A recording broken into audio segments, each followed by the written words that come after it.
Hey everyone, welcome back to Issa's Valley. I'm Issa. If you are new here, welcome. And if you have been here for a while, hi. I hope you've been doing really good.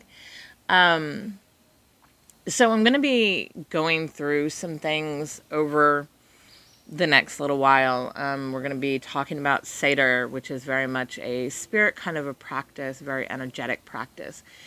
And we're going to be talking about Galder and how that mixes with Seidr. And we're going to be talking about the Filga spirits, familiar spirits, helper spirits, in all these aspects, because they all play together in my practice. And that's all I really talk about ever, is my stuff.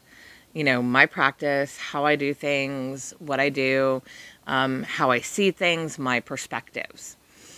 I am not going to be that person that is going to be teaching you history, that's going to be teaching you lore, because I think that personal experience is a lot more useful to people. To hear somebody's personal experience, to hear their stories, to hear how they view things, that's what gives us inspirations. That's what gives us different perspectives and allows us to dive in deeper. If you've been around for a while, you know how I feel about these written things, especially when we talk about lore and mythology and things like that. They are stories that have truth in them, yes, because that's how they passed history. That's how they conveyed their own stories and their people, but it wasn't written down until, you know, hundreds and even thousands of years later after these events, and written by people that had their own agendas. And so, yeah, I mean, there's truth in all stories, but no story is true. That is something the Morrigan has really, really drilled into me. And so I look at those things, I think they're important. I look at them as what they are. They're stories, and within them it gives us ideas of the culture and the history, the people, what they believed, how they believed, what they did. But I know that it's only a grains of truth within them. And that's fine. I mean, I don't see why everybody has such a big problem with that. But if you do, just know that's not what you're getting here. What you're getting here is me, my work, and how I've gone through my stuff and what I do with it. So I'll point you in different directions here and there for if, you know, if that's your thing, lore, and you're looking at those historical texts, but they're not going to be things that I'm going to really be talking about. But before I can start going into all this other stuff that I want to, with the Seidr and spirit walking and, you know, doing spirit allies and building that relationship, first I need to talk about the Morrigan and Kari, because they are my two deities that guide me through this work. The Morrigan is where I'm going to start, because the Morrigan is my primary, she is my foundation. She is who I built my foundations with. And so that's kind of what I want to start talking about today.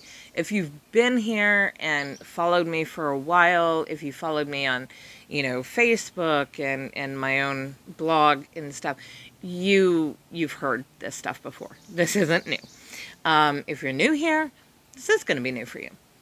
But I've been walking with the Morrigan for about a decade.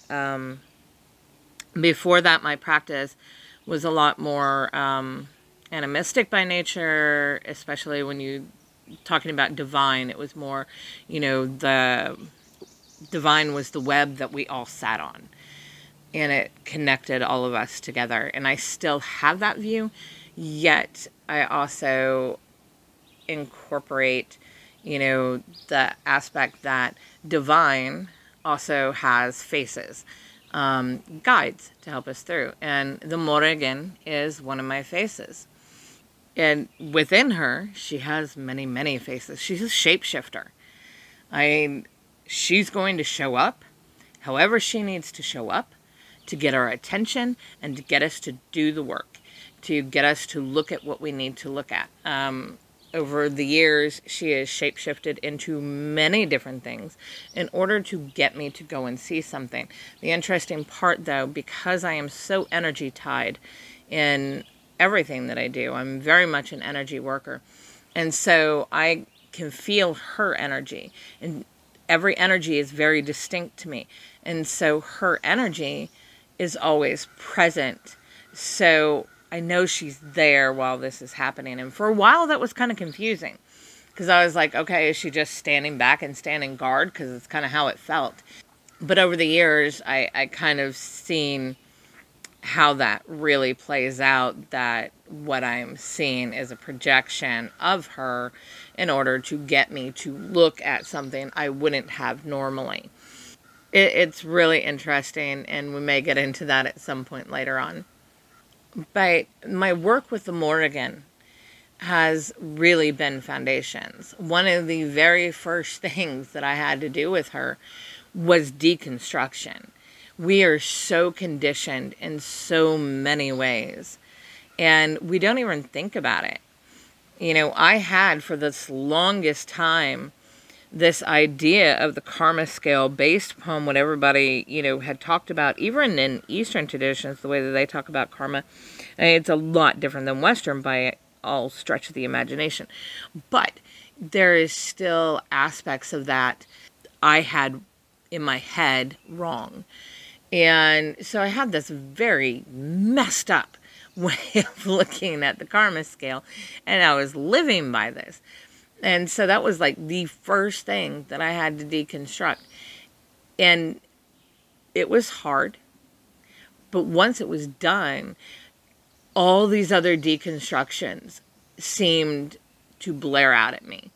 That, you know, okay, I've been told this my whole entire life. Everybody says it, and it's repeated. But it's not true. The more that I dove in, the more I saw the conditioning aspects versus what reality really was and how these things really worked.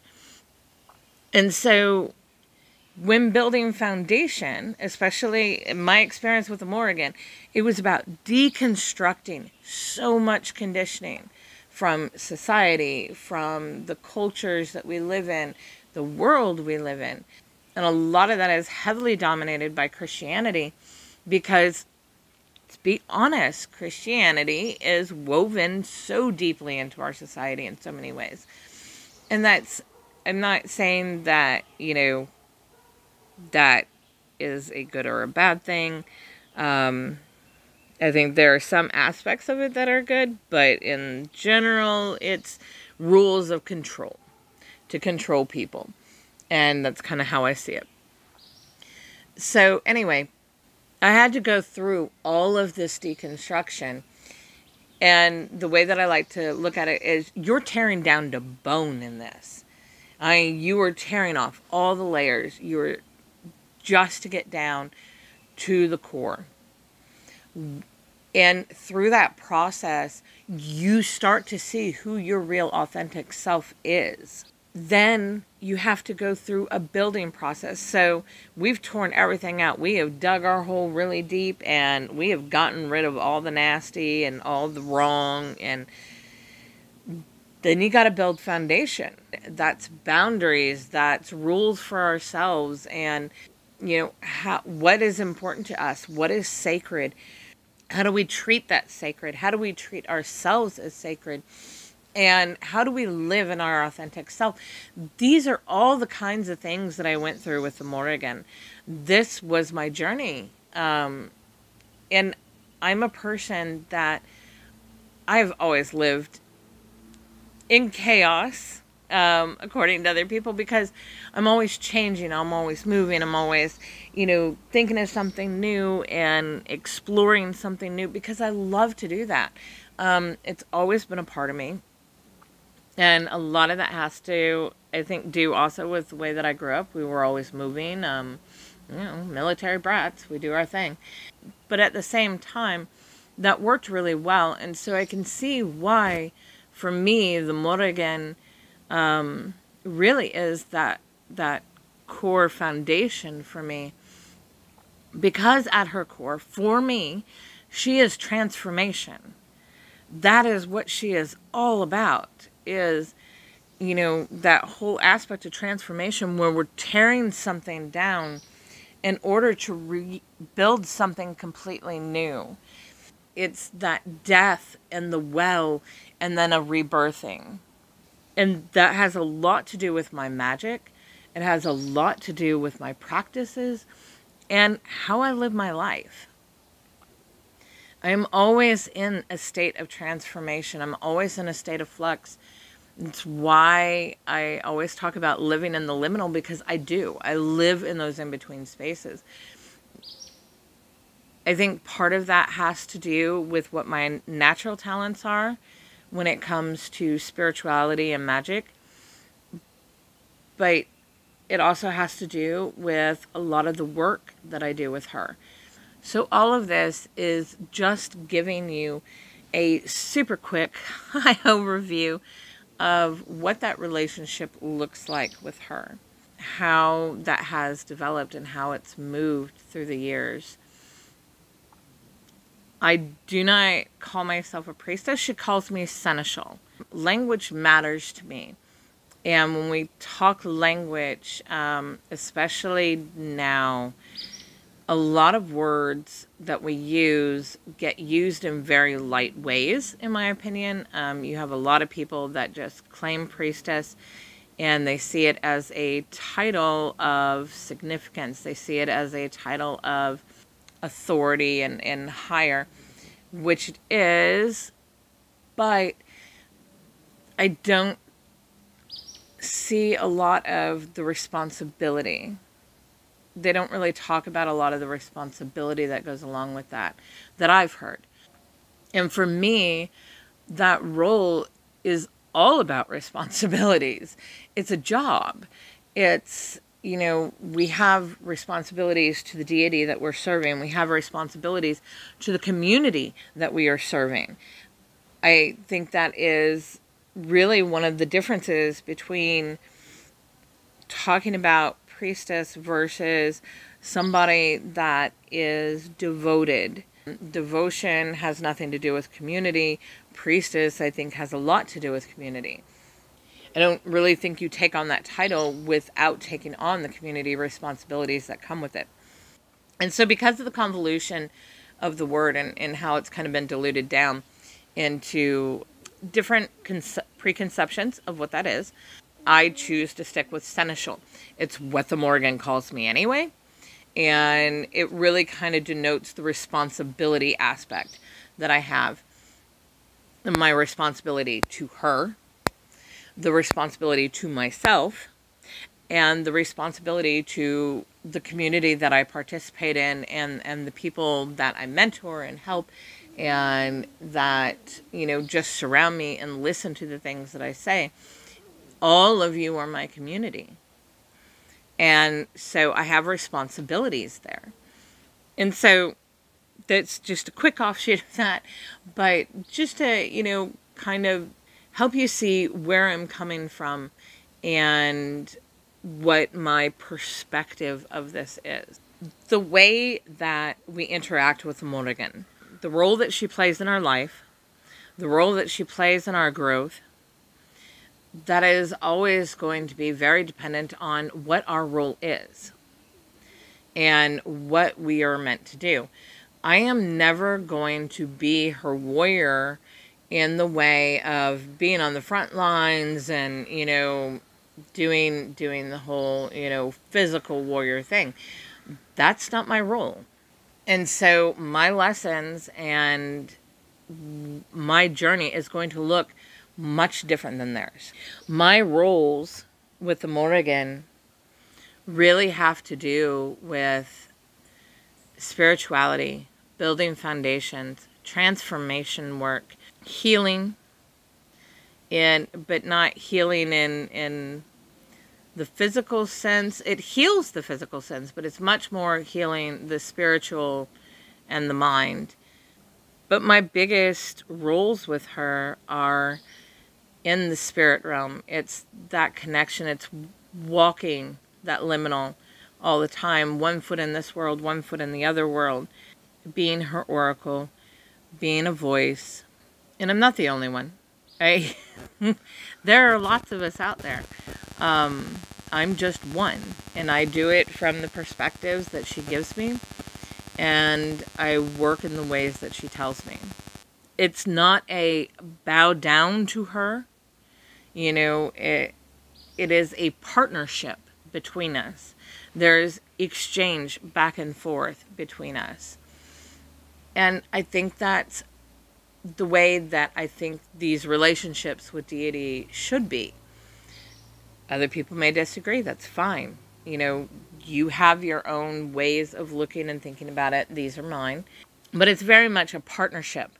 It's very much a bond of love between us. I have deep, deep love for the Morrigan. It's because of the interactions that we've had. It's because of the work that we've done. It's because of the way that we are together. So my aspects are very much dealing with, I deal with death. I deal with spirit. I deal with the well. And the well is that in-between space between a death and a rebirthing, a death and a birth. We talk about rebirthing, and I think it really depends on context, because rebirthing means, kind of feels like you're just starting over again, where birth is something completely new. And there's two ways that transformation works. Sometimes it's more of the renewal aspect, which is a rebirthing, and sometimes it's something completely new, which is a birth.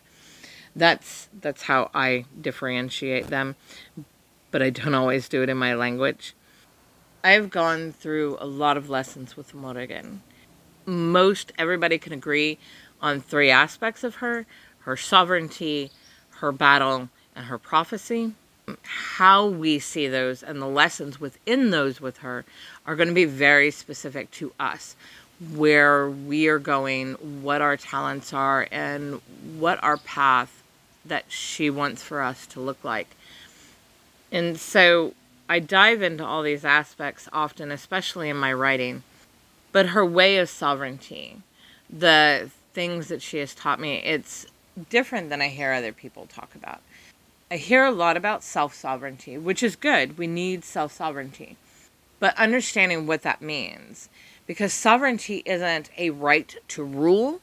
Sovereignty is to rule rightly.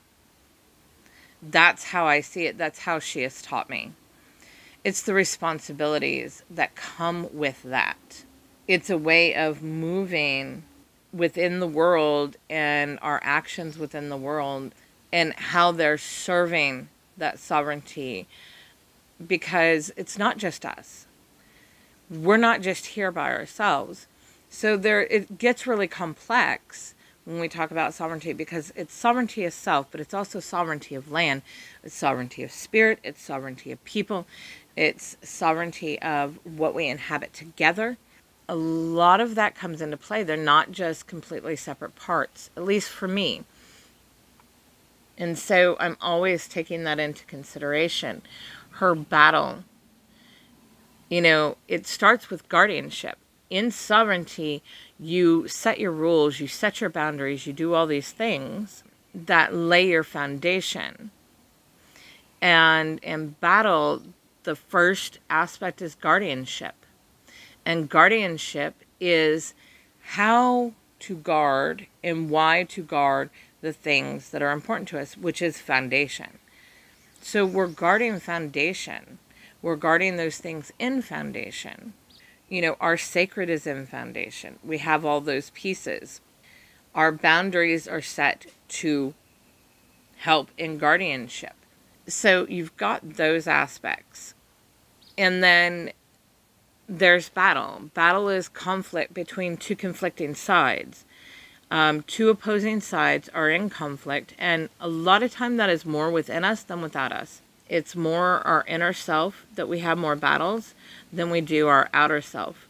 We have battles in outer self, and they come often, but I feel, especially in the beginning, It's a lot more internal than external. When it comes to battle, battle is about two opposing sides in conflict. The battle isn't to be dominating over one or the other. This is where duality comes in. I spent a long time with her in dualities and understanding dualities, and this concept really comes into battle because it's two opposing sides generally fighting for the same thing, doing it in different ways, doing it for different purposes. So like, you know, when two clans fight, you've got one fighting for their people on this side, one fighting for their people on this side. They're both fighting for their people. And within battle, the last piece is peace, compromise. So that's where we get into the center of the duality, where we're looking at where we overlap, how we can compromise, not compromising our foundations, but compromising some of the structure that we have built on top of the foundations that can move, that can be shifted in order to find harmony again, or that needs to be shifted to find harmony again. So these are kind of my lessons in battle, and a very, very just high overview, but it's there nonetheless. And then prophecy. Prophecy for me is very much that spirit work. It's very much that dealing in spirit, dealing in different energies, because they not only show us all this hidden knowledge of what was, they enlighten us on what is and give us the possibilities of what will be. So cycles, patterns, all of these things are wrapped up in prophecy for me, because it's a large puzzle piece. You know, it's all these puzzle pieces that you're putting together, and little by little you start to see the bigger picture. We see cycles and patterns that repeat and repeat, and you talk about fated moments. So things that, you know, a situation, a person, a thing, you know, a way a cycle happens, there are fated aspects within that. But that does not mean the outcome is fated. It's just that moment.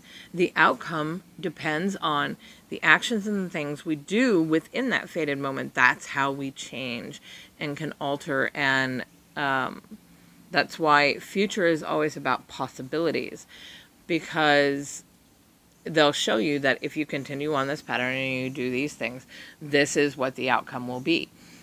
But you can change the things that you're doing. You can change the choices. You can change the actions, whatever it is, and get a different outcome.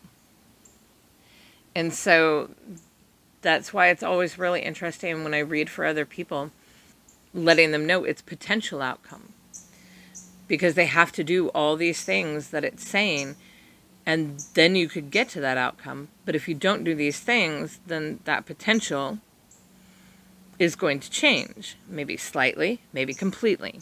Prophecy really is about that connection with divine. It's, for me, you know, that connection with the Morrigan, and all the messages that she gives me, all the conversations that we have, the things that she shows me. It's understanding the cycles and the patterns and everything, and developing a cunning mind in order to move and change things. There are lots of aspects in these. If you have not read Goddess Sacred Words of Transformation, that really goes into a lot more detail and a lot more depth, and lays out a lot of the lessons that I've learned with her. It is not a book teaching you how to do things. It is a book that is all of my journey with her, and the things that she has shown me and taught me, my experiences, and how that is for my path. The point of the book is to help others as far as some structure to look at, but it's more about inspirations. It's more about ideas and different perspectives, different ways of seeing it, because they are her words. They're not her words to the world like a gospel. They were her words to me on my journey and with the lessons I was going through. That's the really interesting thing about being an oracle, a channeler, a voice, is you have this really unique communication with them. And it can come through cards, and it does. I mean, I still use my tarot and stuff as a physical kind of vocal piece, but a lot of it is trance, and it's just direct messages. It's hearing her, it's feeling her, it's seeing visions that she gives me. There's a lot of components that go into that, and it took time to develop those skills. It's not like they just popped out of nowhere, and it's not like I always had them in that way.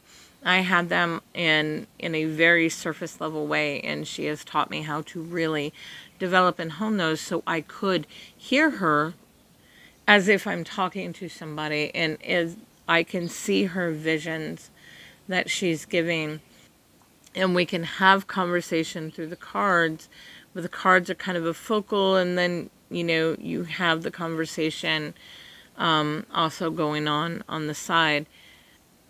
It's hard to explain, but it's an amazing experience. And that experience is what continues to drive me forward, because that connection is real. And that connection is amazing. And it's awing. I mean, I am always in awe about it.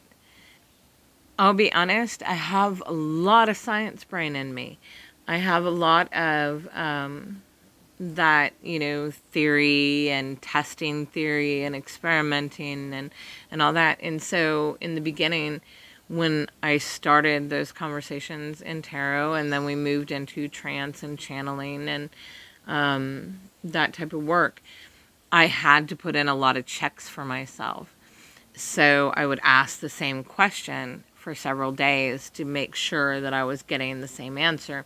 If I saw something in vision, I would see if the cards would tell the same story. I did all these different check things because the mind is an interesting place. You know, it can alter and change things and make us believe things. And I knew what I was feeling. I knew what I was experiencing. But my science-minded brain, over here, wanted some proof for itself. And it's not that it's proof that I can prove to other people. And it wasn't about other people, though. It was proving to me. And that's exactly what it did. And it was always spot on. I've never had points where it wasn't. There may be times where I'm not understanding something fully. There may be times where I'm not seeing the full message. But that's on me. That's not on her. It takes a little time sometimes. It takes a little time to go through a message. And a lot of the messages, when you're working with a deity and stuff, you're going to get surface level stuff first. You're going to work through all that, and you're going to build with that, and then you're going to go deeper. And you're going to learn some more later on. Once you've incorporated one into your living space, you know, more information comes, and you dive deeper, and you dive deeper, and you dive deeper. It's a constant going deeper and learning more. All this work that I'm going to be talking about with Seidr and the Filga and walking in the liminal, it is a lot of that, you know, is stuff that I just continually go deeper into. I am currently in a part where I'm going even deeper again and learning some new things, and I'm going to be talking about that. I'm the type of person that I'm going to talk about things as I'm learning and doing them, which I know may be a little confusing for some people because they just want something when it's completely done. That's not how I work. I tend to just start sharing as I'm going through it. And I'm going to make mistakes, and I'm going to get some things wrong along the way, and I'm going to have to figure it out, and I'm going to have corrections. And you know what? That's fine. That's actually a really great thing, because I don't see a lot of people that do that, and that is how I work. If you've been around for a while, you know that's how I work. Because I'm not just here to share the end of my journey. My journey doesn't ever end. And so what I want to do is show what that process looks like for me, how I go through this. And if you look back, you'll see things that I have said before that, you know, oh my God, on my witches blog, I have got things that I said, you know, 5 years ago or whatever, that sure, you know, it was good information. It was some good stuff. But at the same time, you know, I've grown so much. I've gone so much deeper. And so when I look at that, I'm like, oh, that's crap. One of the articles that is so that every single day there is somebody that is going to this one. It's Prayers of the Morrigan. And it's not my new one. It's an old one that I did for Prayers of the Morrigan. That's on my witch's journal. And I cringe every time I see somebody has gone to that page, because those are so old. They are, I can rewrite them now, and I have rewritten them. There is some rewrite of them in my goddess book. But they are so old, and there's so many, you know, parts that I was like, oh, you know, the wording really needs to be changed in that one, because it's not right. But here's the thing. I wrote that years ago, and I grow and I change and I transform, just like you grow and you change and you transform. So this idea that we're in this static space and all these things still hold true is kind of bullshit. And we need to start admitting that. You know, everybody has the ability to change and move and grow, and that's what we're supposed to be doing. So, you know, I look at those things as a grain of salt, and there are times where I'm like, you know what, I really should just erase it. I should take this out, or I should just, you know, not share this one anymore. But then I'm not being true to my journey. I am not showing you that growth. I'm not sharing that part. All I'm doing is sharing, you know, what I have mastered now. Fuck that. I don't want to do that. I just want to be me and share as I go, and what's past is past, and there's great information there. I mean, it's in pieces and parts, and yeah, parts have changed for me, but maybe other people are finding value in that beginning space. So it's a lot about perspective. So yeah, I mean, this is kind of where I've been. It's things I've learned, my journey with Morrigan. I've done lots of writing on it. I'm going to be doing a whole lot more. I'm writing over on Pathos now. Isis Valley is over on Pathos, and I'm doing articles there, and I'm going to be diving a lot deeper into sovereignty and her battle aspects and different things that I have gone through with her, because, you know, the way that she shows up, everybody's like, you know, blackbirds and, you know, crows and ravens and magpies, depending on where you're at. Yeah, magpies, people in the South. I got a lot of Southern people, and they tell me all kinds of stories about magpies. But my experience is, you know, I have had signs and messages from her in all kinds of different animals. Foxes and squirrels and turkey vultures. Turkey vultures are highly, highly associated with her, with me. But, you know, snakes. There's all these kinds of different animals. And it's the animals that we interact with, the ones that we see in our environment. I mean, they're not going to just stay one specific thing. She is a shapeshifter. She will take on whatever shape she wants and needs to, in order to get us to pay attention and do what we need to do, to see what we need to see. So I'm going to be going more in depth into all of those things, but I just wanted to give some overview about my journey, my foundations I've built with her, what that looks like. And as I move into this work, there are parts of it that she is connected to, but she is not directing my work with Seidr and with Galder. That is, Kari is really in my Galder space, and I have an ancestor that we'll be talking about that's really going to be working with me in the Seidr space. But the Morrigan is my foundation. She is my core.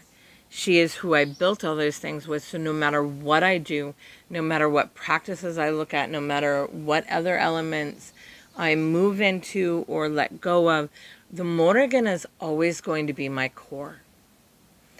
Because that's the place that she took. She's my primary. And because of what we built, everything I go through always goes through her too. Because boundaries, if a boundary has to be shifted, the Morrigan is there. We're doing that work. It's not anybody else doing that work with me. It's her. When it comes to battle, when it comes to, you know, cycles and understanding and seeing bigger picture, these are all the places of the Morrigan. When it's transformation from one place to another, from one state to another, it's all the Morrigan for me. It's going to be different for everybody. You may have a different foundational deity, and perhaps, you know, the Morrigan plays a different role in a different aspect for you. So keep that in mind. You know, you may not have the same type of relationship with her as I do. She may not play the same roles for you as she does for me, but this is me. Very much my foundational deity. So very much in everything that I do, she is always there. She is always present. And she has no problem telling me when I'm breaking a boundary or I'm not doing something right, or, you know, I'm messing with my foundations. And that's her domain, her work. So yeah, that's kind of where we are. This is like I said, very, very high overview, but it kind of gets the point across about what that relationship is with me and her, what role she plays, and what role she plays in these aspects. So yeah, I hope you enjoyed this. I hope it gave you some ideas about who I am and what I'm doing, and gave you some inspirations of what you may want to do or look at or you know, dive deeper in for yourselves. Like I said, this is just the first of a very long set, and I have other videos and other writings. My witch's journal is on my website. My Pathos column is very new, but it's starting to, you know, align with that. And there's aspects in each of those articles right now that are the Morrigan. And I'm going to be going deeper in the Morrigan with those as I go deeper into these other aspects. And I'll be doing it here too. But I'm not going to go backwards here. I'm just going forwards. So yeah, I hope you all stuck with me.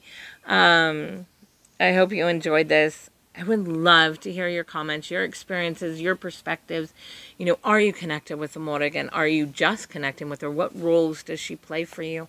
What aspects is she really come into your life in? Let's have conversation, because that's what this is all about. I'm not on these platforms just to be talking. I want to have conversation with you. I want to hear about your experiences. I want to share between us. So put it down in the comments. Let's start some conversation. Have a fantastic day.